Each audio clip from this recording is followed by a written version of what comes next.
அன்பு தமிழ் சொந்தங்களே, அனைவருக்கும் என் அன்பார்ந்த வாழ்த்துக்களையும் வணக்கத்தையும் தெரிவித்துக் கொள்கின்றேன். புதுமை தமிழ், வரி வடிவில் புதுமை தமிழ். 21 எழுத்துக்களில் தமிழா? ஆம் தமிழா. நிச்சயமாக 21 எழுத்துக்களை மட்டுமே வைத்து தமிழை நாம் படிக்க முடியும். நிச்சயமாக நம்மளது குழந்தைகள் 21 எழுத்துக்களை மட்டுமே கொண்டு படித்துவிட்டால் அந்த குழந்தைகள் வெகு வேகமாக வெகு விரைவிலே புலமை பெற்றுவிடும். நிச்சயமாக தமிழ் இனமே புலமை பெற்றுவிடும்.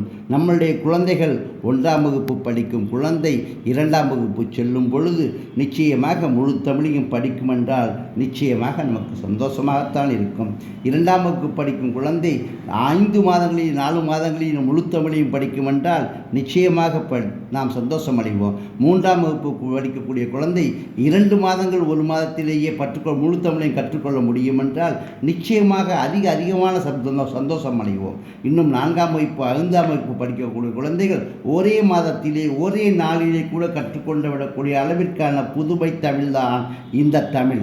இந்த தமிழை மட்டும் நாம் தமிழகத்தில் நம் தமிழ் மக்களுக்கு கற்றுக் கொடுத்து விட்டால் நிச்சயமாக நம்முடைய தமிழ் இனமே உலகத்தில் உள்ள அனைத்து மொழிகளையும் விட உயர்ந்த மொழியாகிய நம்முடைய தமிழ் மொழி மிகவும் எளிதாகிவிடும், மிக எளிதாக கற்றுக்கொள்ளும். அப்படி தமிழை கற்றுக்கொண்டு விட்டால் சிறு வயதிலேயே அந்த குழந்தைகளுக்கு அறிவு மேலோங்கி செல்லும். அறிவு மேலிட மேலிட மேலிட நம்மளுடைய குழந்தைகளின் அறிவு செல்வம் பெருகிக்கொண்டே செல்ல நிச்சயமாக நம்முடைய பழங்காலத்திலே எப்படி செய்யுளெல்லாம் எழுதினார்களோ வெண்பாவெல்லாம் எழுதினார்களோ அப்படிப்பட்ட திறமை மீண்டும் கிடைத்துவிடும் நம்முடைய குழந்தைகளுக்கு. இன்று வெண்பாவையும் செய்யுளையும் படிப்பதற்கு எவ்வளவோ கஷ்டப்பட்டு கொண்டிருக்கின்றது. நாமே கஷ்டப்படுகிறோம் என்றால் நம்முடைய குழந்தைகளுக்கு செய்யுள் என்றாயே பயந்து ஓடுகின்றார்கள். செய்யுளை எழுதக்கூடிய அளவுக்கு தகுதியும் திறமையும் நம்முடைய முன்னோர்களிடத்தில் இருந்தது என்றால் அவர்கள் சிறு வயதிலேயே நிச்சயமாக முழு தமிழையும் தவறின்றி படிக்கக்கூடிய ஒரு அளவிற்கு அவர்களிடம் ஒரு புலமையும் முதுமையும் இருந்ததினால், படிப்பிலே ஒரு திறமை இருந்ததினால், ஒரு ஆக்கம் இருந்ததினால், ஒரு ஊக்கம் இருந்ததினால் நிச்சயமாக நம்முடைய தமிழை கற்றார்கள். அதை போன்றுதான் நம்முடைய பழங்கால சுவடிகளிலே சொல்லியிருப்பதும் அப்படித்தான். 30 எழுத்துக்கள் தான் தமிழ் என்று. ஆம், அதே 30 எழுத்துக்கள் தான் தமிழிலே என்பதை நாம் மீண்டும் நிரூபித்து விட்டோம். இதோ 30 எழுத்துக்கள் தமிழ். ஆனால் அந்த 30 எழுத்துக்களையே 21 எழுத்துக்கள் மட்டும் இருந்தாலே போதும் என்பதை நான் கண்டு இப்பொழுது உங்களுக்கு கொடுத்திருக்கின்றேன். 21 எழுத்துக்கள் எப்படி என்று சிலர் கேட்கின்றார்கள். இதோ பாருங்கள், 21 எழுத்தை இப்பொழுது நான் உங்களிடம் காண்பிக்கின்றேன். புதிய தமிழ் எழுத்துக்கள். முதல் குறி அக்கண்ணா என்ற குறி. இந்த முதல் குறி, இந்த குறிதான் முதல் குறி. இந்த குறியினுடைய ஒரு சிறப்பம்சம் பற்றி, இதனுடைய உயர்வு பற்றி, இதனுடைய உண்மை பற்றி, இது எப்படி தோன்றியது என்பது பற்றி, இதன் முழு விவரங்களை பற்றி இன்று சரியாக சொல்வதற்கு ஒவ்வொருவரும் ஒவ்வொரு வாரியாக சொல்லிக் கொண்டிருக்கிறார்கள். இதனுடைய உண்மை என்ன என்பதை ஒரு சிறிது நாட்களில் நிச்சயமாக வெளியாகும். இப்பொழுது இருக்கக்கூடிய இந்த எழுத்துக்களை பாருங்கள். இது மொத்தம் 30 எழுத்து. இது பாருங்கள், உயிர் முதல் குறி. அடுத்தபடியாக இது முக்கியமான முக்குறிகள் என்று குறிப்பிட்டுள்ளேன். முக்கியமான முக்குறிகள் என்றால் இது ஆ என்ற குறி, இது ஊ என்ற குறி, இந்த ஐ என்ற குறி. ஆ உ ஐ என்ற 3 குறிகளை மட்டும் வைத்தே நாம் உயிரெழுத்துக்கள் 12ஐயும் இந்த 3 குறிகளிலே கொண்டு வந்து விடுவோம். மெய்யெழுத்துக்கள் 18. அதில் நான் கை வைக்கவே இல்லை. மெய்யெழுத்துக்கள் உங்களுக்கு 18 நன்றாக தெரியும். இக்கு, இங்கு, இச்சு, இங்கு, இட்டு, இன்னு, இத்து என்பவை. இந்த மெய்யெழுத்துக்களை பாருங்கள், 18 மெய்யெழுத்துக்கள் அப்படியே தான் இருக்கின்றன. இந்த ஆ ஆ இ ஈ உ ஊ ஏ என்று சொல்லக்கூடிய உயிரெழுத்துக்களை மட்டும்தான் நான் மாற்றியிருக்கின்றேன். இந்த 12 எழுத்துக்களை மட்டுமே மாற்றி நான் இப்படி கொண்டு வந்திருக்கின்றேன். ஆ ஆ இ ஈ எனவும், உ ஊ ஏ ஏ எனவும், ஐ, ஓ, ஓ, ஔ எனவும். இது அ, ஆ, இ என்பது முதல் 4 ஒரே எழுத்து 4 பிரிவாக வந்துள்ளது. உ, ஊ, ஏ என்பது இந்த 4 எழுத்தும் ஒரே எழுத்து. இந்த ஊ என்ற எழுத்து 4ஆக மாறி மாறி வந்துள்ளது.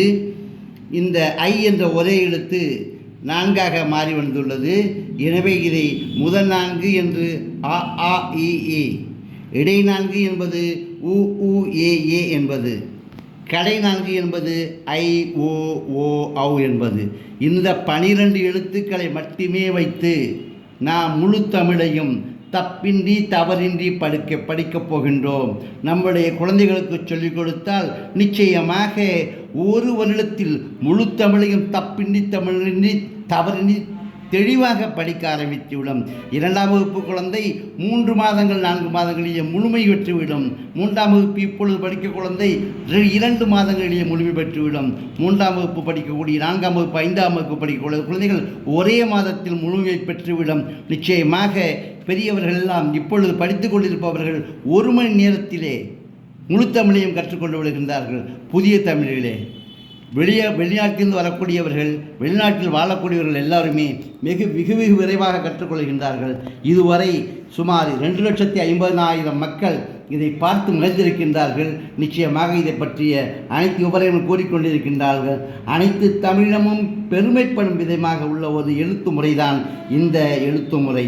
நிச்சயமாக பெரியோர்களே, அன்பு தமிழ் சொந்தங்களே, தமிழ் ஆசிரிய பெருமக்களே, தமிழ் ஆர்வலர்களே, தமிழை வளர்க்க வேண்டும் என்ற எண்ணம் கொண்ட அத்தனை ஆசிரியர் பெருமக்களையும் நான் கேட்டுக்கொள்வது, இந்த எழுத்தை நீங்கள் சிறிது சிந்தித்து பாருங்கள், உணர்ந்து பாருங்கள், அறிந்து பாருங்கள்.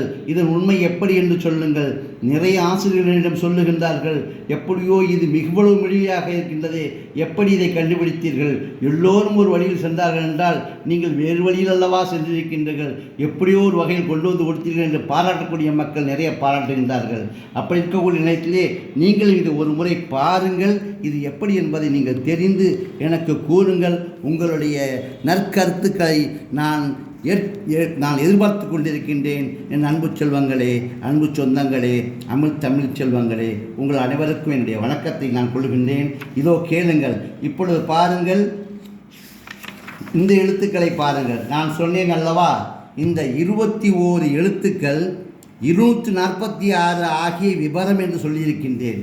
இந்த இதிலே இருக்கக்கூடிய எழுத்துக்கள், இந்த மெய்யெழுத்துக்கள், இந்த உயிரெழுத்தும் மெய்யெழுத்தும் மட்டுமே தவிர வேறு எந்த எழுத்துமே இதில் இல்லை.